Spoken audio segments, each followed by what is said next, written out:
segregation. Wow, wow, wow, wow! And I'm so excited with that partner, ha? Excited na mo? Yeah! Correct! And I bet everyone is excited. Tara na, let's take a walk around here in Barangay Apocon and discover kung saan magpabiling ito o maayo ang atong palibot. Let's go mga ka-eco barkada! Tara na! Good day everyone! Here we are now in Barangay Apocon, Tagum City. As we can see, Barangay Apocon is known for its clean surrounding and organized waste management. Yes, partner, ang Barangay Apocon aduna sila'y basurahan nga color-coded.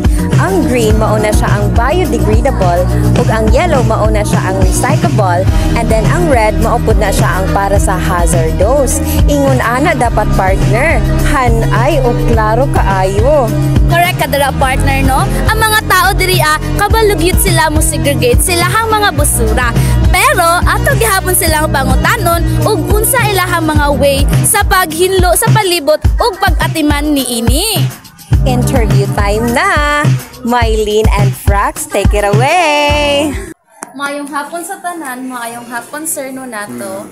Karon kay naami mga pangutana sa imo. Unang pangutana kay unsa imong buhaton aron mapadayon ang kalimpyo sa inyong palibot diri sa barangay? Ang among ginahimo diri sa barangay naga-conduct mi kanunay weekly nga kanang panglimpyo pinagi sa kanang pagtinabangay sa mga pensionaris diri sa barangay kanang bayanihan. Maayo sir, salamat. Sir, salamat. Among sunod nga pangutana sir kay naabay mga patakaran diri sa barangay nga naga-encourage sa pag-segregate sa mga basura. Ang barangay nagapahigayon o kanang kompleto nga segregation diri sa barangay sa mga pit bottles o mga segregation sa mga lata o mga recyclable materials. Ang last na mga pangutana sir is para sa imo ngano man nga importante ang atimanon nato ang ecosystem diri sa Apocon. Aron mapadayon ang balanse ang atong ecosystem, mapadayon ang malambuon ang atong barangay ang atong kalibutan. Maura to sir, dagan kayong salamat po. Thank you. Kita ninyo, dire sa Apocon, dili lang puro storya, action jud. Tama jud ka partner. They regularly conduct clean-up drives and even encourage households to plant small trees like these or flowers outside of their homes. Maong ang hangin diri, presko jud kaayo. Pwede ka mag-breathe in, breathe out. Wow, exactly tama jud kaayo ka partner. Makita nato nga bisag small acts pero dako nga epekto sa kalibutan. Being eco-literate doesn't need to be complicated.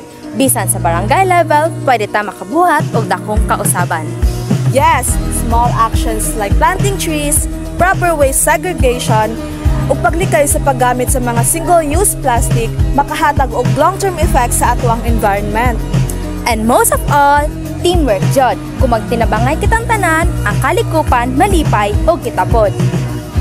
Ug atong hinumduman nga ang paglimpyo sa palibot dili lang responsibilidad sa gobyerno, apan kitang tanan. Mag-uban kita sa pagpanghinlo ug pagpananom. Kay kung dili karon, kanus apa man. Let's make Barangay Apocon a eco-friendly community. Start small, think big, and love the earth. Remember, kung atong ampingan ang atong kalikupan, siya pud ang mag-amping kanato. This is Barangay Apocon, united for a greener tomorrow. Eto sa Apocon, para sa kalibutan, para sa kaugmao.